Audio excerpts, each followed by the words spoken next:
There's been a lot of discussion in our community lately with regards to the possibility that asylum seekers would be moved into our community. Some have even called it a crisis. There is no crisis, simple as that. There may be a crisis at the southern border. Actually, there is a crisis at the southern border. And there may be a crisis in New York City, but there is no crisis in our community right now. As I discussed yesterday, Erie County, through our partners with the refugee resettlement community, have a strong history of being able to resettle, assimilate, or move on asylum seekers and refugees who move into our community, such that 12,000 have been moved through our community and either become members of our community or move onward just in the last decade alone. And that's from Erie County working with the department, Erie County Department of Social Services, working with the refugee resettlement community, including Journey's End Refugee Services, Jericho Road Community Health Center, which runs Viva La Casa, International Institute, Jewish Family Services, and Catholic Charities. All have played a role and are playing a role at this moment with regards to resettling of refugees into our community. We look at what we've seen in the last 10 years alone and the investment that has occurred in the city of Buffalo because of immigrant populations coming in here. I just think of the Broadway Fillmore area and how the Bengali community has invested not hundreds of thousands, but millions of dollars into a community that had really been set aside for years without any real investment.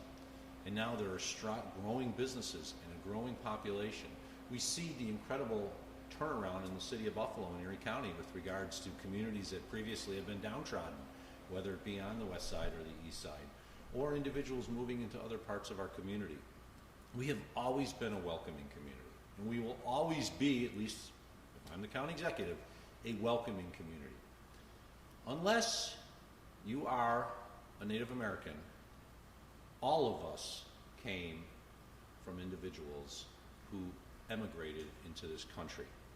And up until 1921, anyone could show up.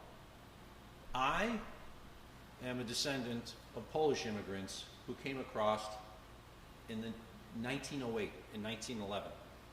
My great-grandfather also emigrated on my father's side from Bulgaria. My great-grandmother's parents emigrated from, on my father's side of the part of the family, from Croatia.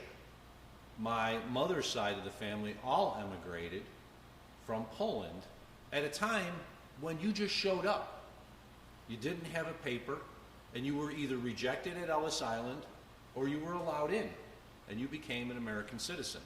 And looking across this room, I believe every one of us has a similar story like that our families came to this country to seek a brighter future for themselves and for their children.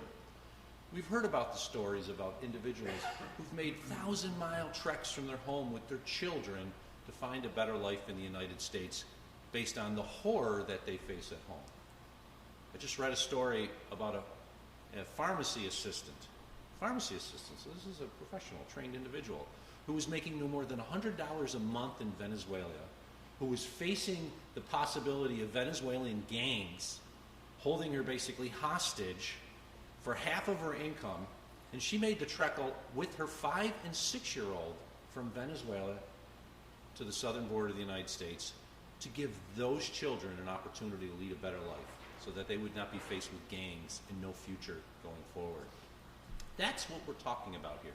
We're talking about giving individuals an opportunity for a better life as they've gone through one of the worst parts of their lives, a journey that they will never forget. And their descendants will always think about how grandma, grandpa, great-grandma, great-grandpa came to this country to give them a better life. I want to read to you a quote. It's a little long. It's from 1958. It was done by then Senator John F. Kennedy in his book, A Nation of Immigrants, at a time in which there was this hype in the country about the terrible immigration that was coming across the border from Mexico and Puerto Rico, of which individuals were actually citizens of the United States.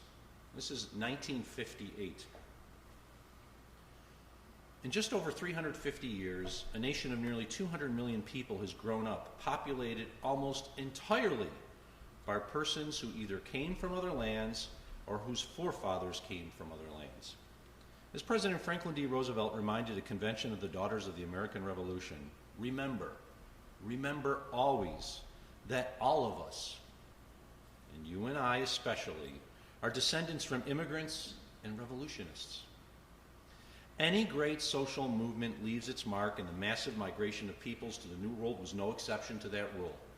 The interaction of disparate cultures, the vehemence of the ideals that led to the immigrants here, the opportunity offered by a new life, all gave America a flavor and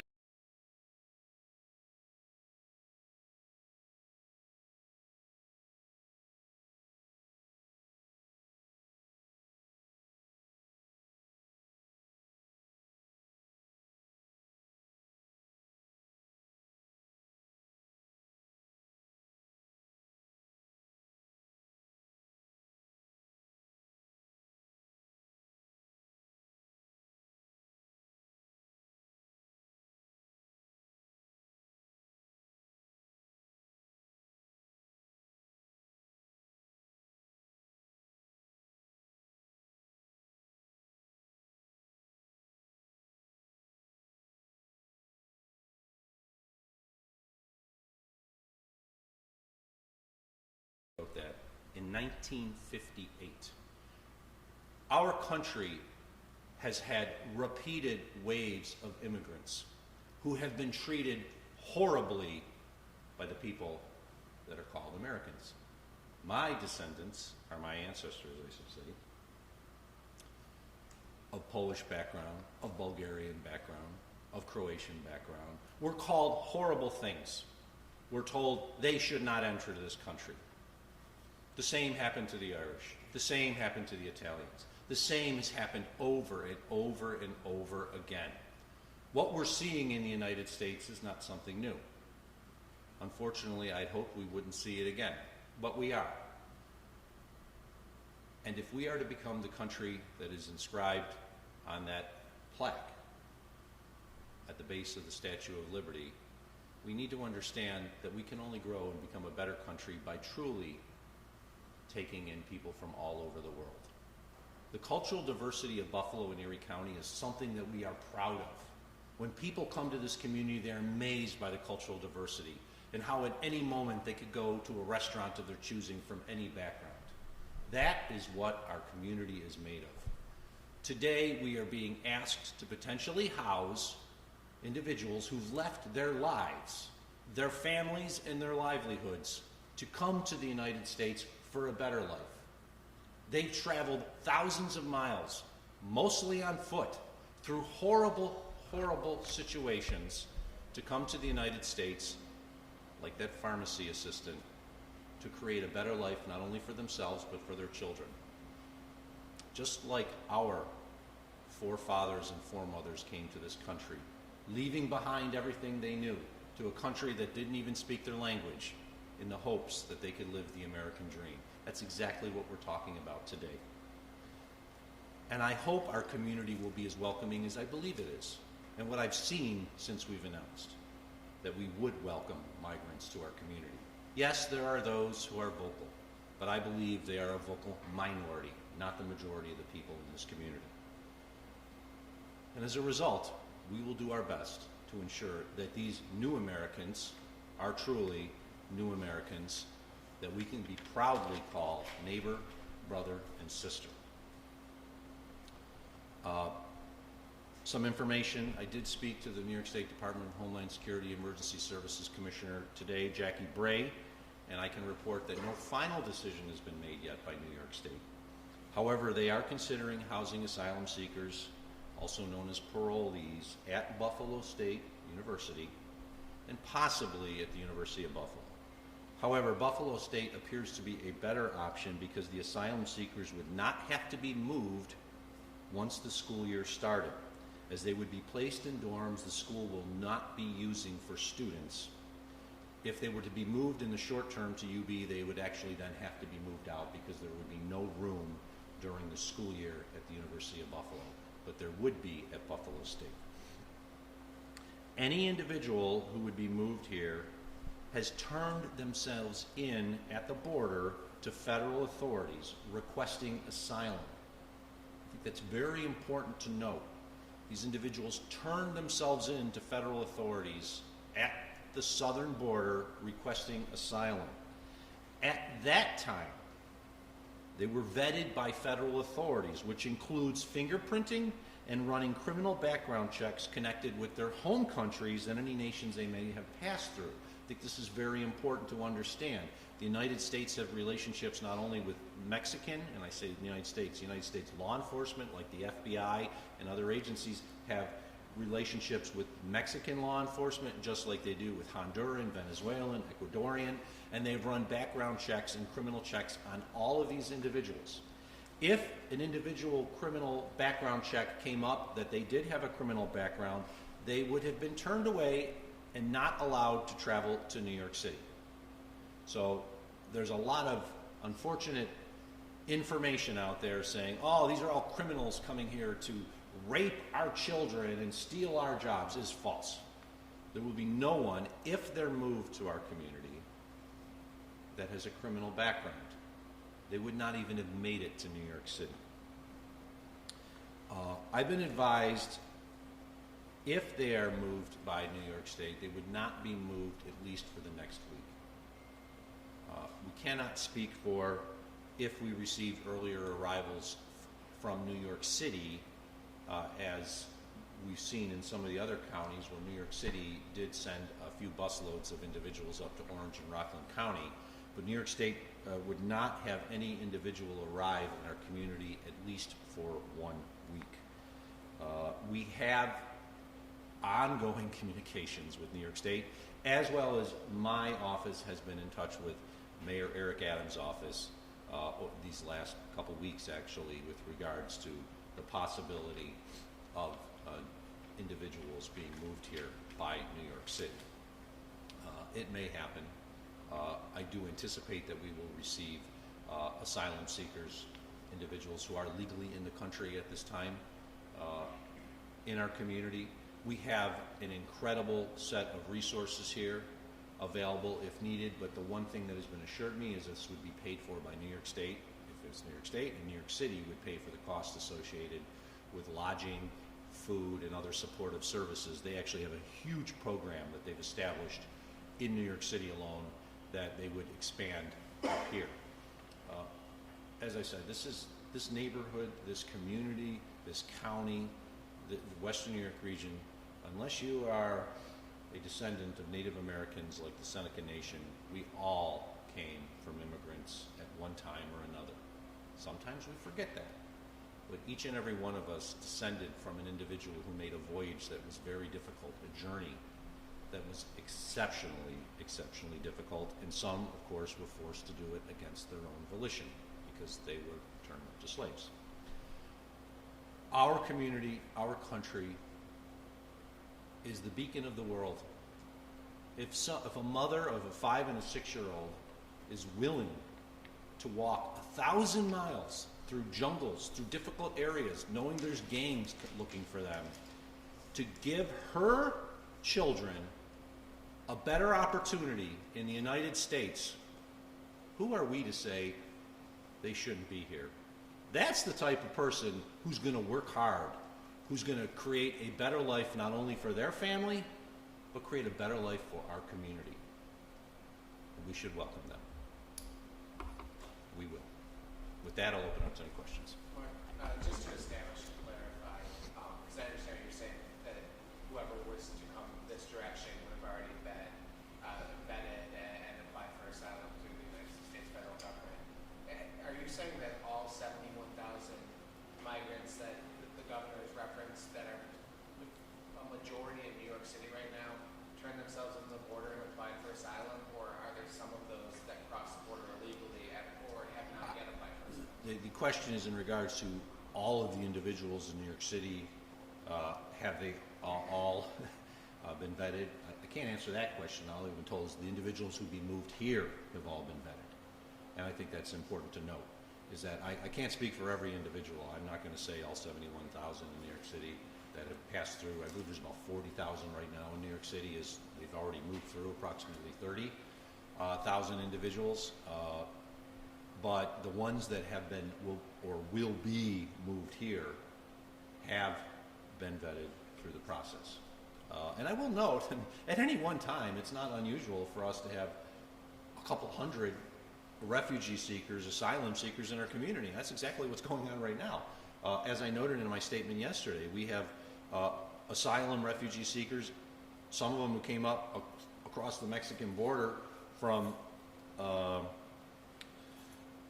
Afghanistan, the Congo, Ecuador, Ukraine, Venezuela. So we already have, and we've processed them, and they don't all stay here. Some of them go on to Canada, some of them have family elsewhere, and they ended up being moved to that other community, and some stay here. This is not our first day doing this. We actually have a very proud history. As I said, in the last decade alone, approximately 12,000 individuals have actually been moved through. But what's been told to me by the Commissioner of Emergency Services and Homeland Security for New York State is any individual that would be moved to Erie County will have been vetted by the federal government, and that's reassuring.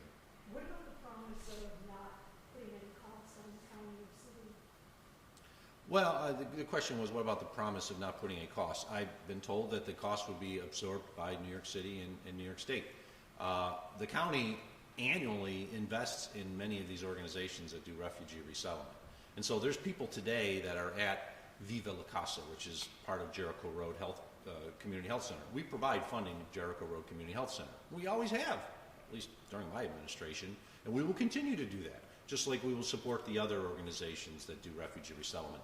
The county's Department of Social Services is often involved in those cases, not always, but sometimes is, and we will continue to do that work too. The one thing that I feel heartened about is New York City and New York State have a system in place, so it's not as if they're just, which has been said, dumping people here. They have a system in place. They know who these individuals are. And they've been providing them the supportive services. And I think that's important for people to know. It's not just like buses are coming up here and we don't even know who they are. They don't have any ID. They haven't been vetted. That is not the case. And as of right now, not a single individual has been moved here from New York City by New York State or New York City. So for those who are out there, this is a crisis. It's not a crisis. COVID was a crisis. The mass shooting was a crisis, and how we responded to the need in our community. The blizzard was a crisis. This is not a crisis here. This is just one of the things that we deal with. Do you have any ongoing concerns or questions that you have relayed to the state, or questions that you still want answered to the state? Is there any maximum capacity of number of folks who you think we could take in? Well, one of the things, at least talking in my conversations with New York State, is they know they have a limitation on the number of rooms that are available at Buff State or University of Buffalo. They prefer Buff State because they could keep them there during the time of the 6 months or so before they get work papers. The governor has advocated for a shortening of that period where work papers can be offered, in which those individuals can then get jobs in our community. And there are thousands of jobs available in our community, even though you may have seen we had the lowest unemployment rate that anyone can ever hear of at 2.8% for the month of April. But there's still jobs available, and these are jobs often that locals don't want. But we see often the refugees, the asylum seekers, they'll take them because they want to get off social services. They don't want to be wards of the state. They want to work. They want to raise families. They want to buy houses. So I think the issue is we still don't know exactly how many, but I feel at this point the vast majority of the questions have been issued, but that's still one that's still up in the air, and it's going to be dependent upon the amount of lodging that's available. And then there is the issue of New York City. If they do bring a couple bus loads up here, we've got plenty of ample hotel space to handle that. And there are hoteliers that want these people. They want these asylum seekers. For people who think, oh, they're going to be going to hotels that don't want them. There are hoteliers that would love to have this for a full year or more because it'd be guaranteed income for them. All these emergency orders are not equal, right? Yesterday, Monroe County executive at Bell issued one that is not the same as we've seen in some of these other counties. It was essentially saying before a hotel can contract with New York City to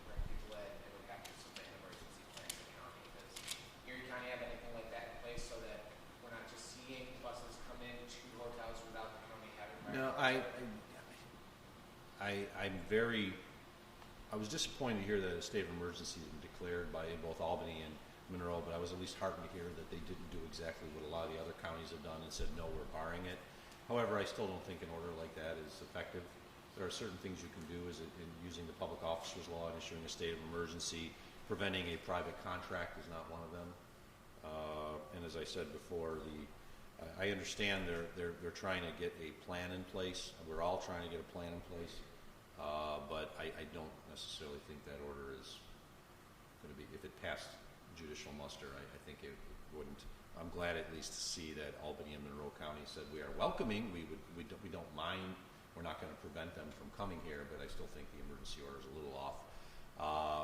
We are talking to the state. We're talking to New York City because we want to have a plan. And as I've been told by both New York City and New York State, nothing will happen in this community until we've been told what's happening, so that we're aware of it. So that if it's just not going to be buses showing up in the night. It's not going to be. We're going to know if people are coming, how many, and where they're going, what supportive services, if any, are going to be required, and we'll go from there. But I feel confident in saying that we're just not going to see buses showing up in the middle of the night. So I think we'll have a plan in place. You know, whether these are legal or not, though, the governor has said we want to send people to welcoming communities. So as you see these emergency orders out there, does that then create the expectation that more people will be coming to Erie County as a result?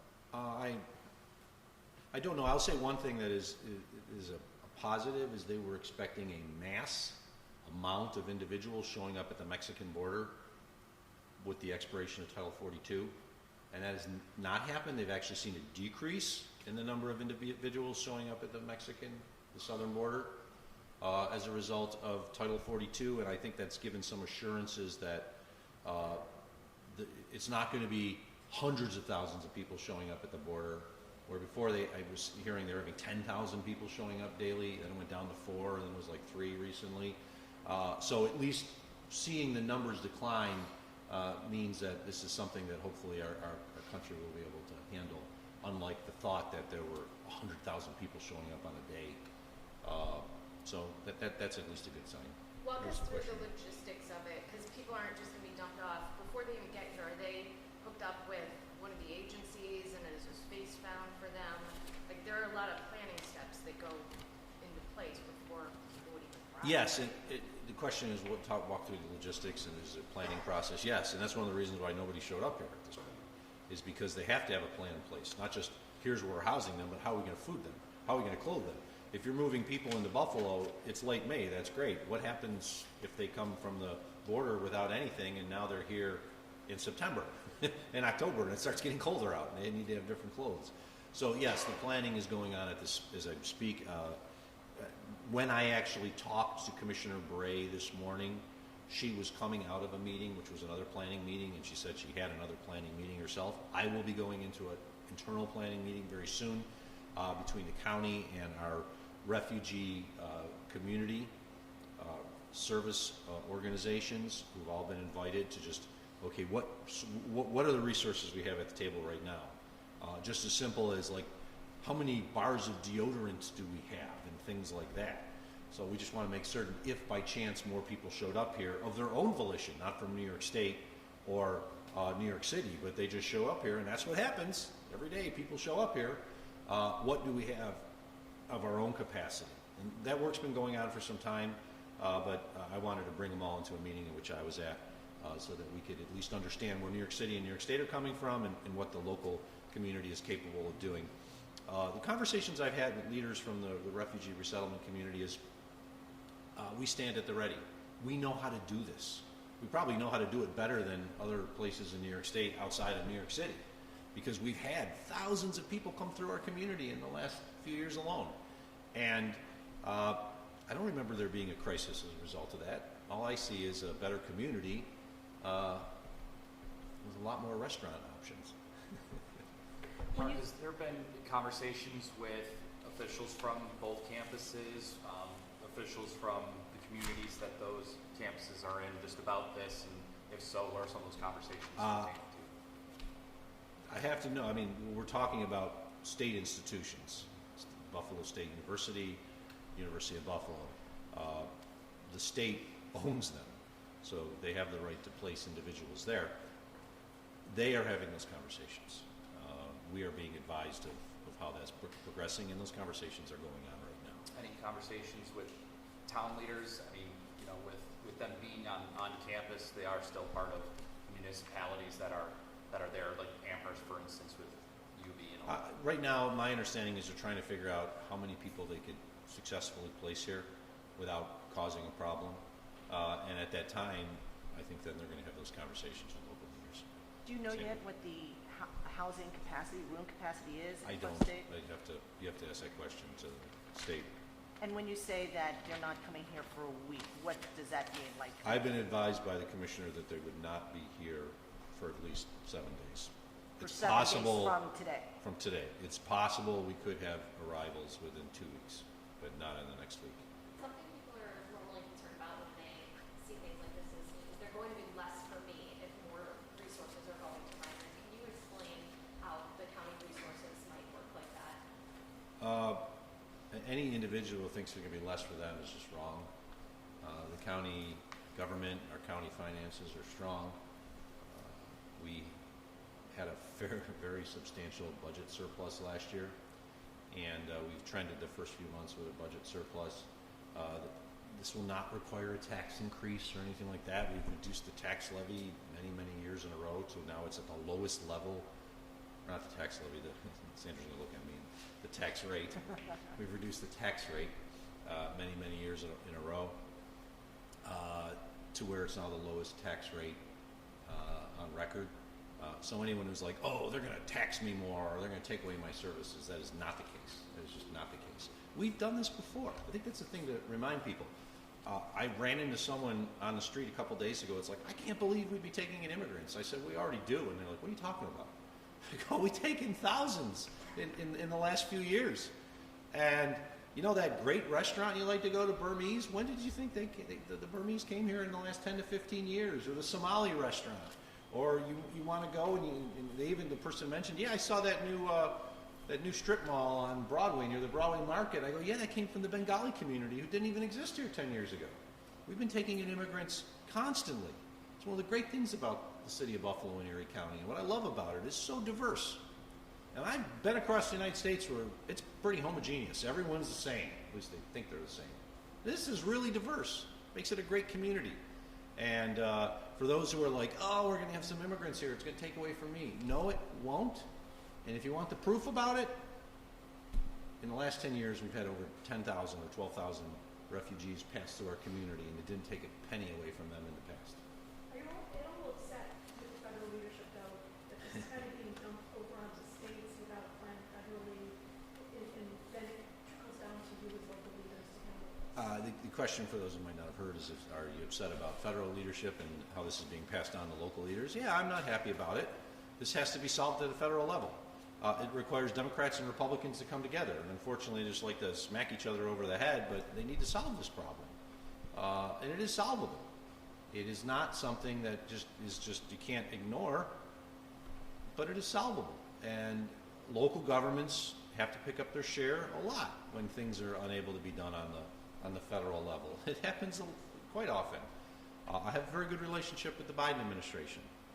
I know quite a number of individuals in the administration, and they're very receptive when we talk to them, and they realize it themselves. And this just is not a Biden administration issue. This is also a congressional issue. This is, right now we have a House that's Republican, a Senate that's Democrat, and a White House that's Democrat. And I think people need to understand that they all need to come together to solve this. And building a wall is not the only answer. There are other answers out there with regards to ensuring the border is secure, as well as that we have an opportunity to allow people to come to our country to better themselves. This will be the last question. In line with, you speak in Erie County and having done this before, 600 Afghan immigrants coming here a year and a half ago, a coalition of immigrant services in Buffalo. Is it fair, and I'm not saying you've done this, but some people have to classify these emergency orders in the more rural counties as xenophobic when they're looking at, for instance, at being at capacity in their emergency rooms, that some emergency rooms are 20 minutes away just for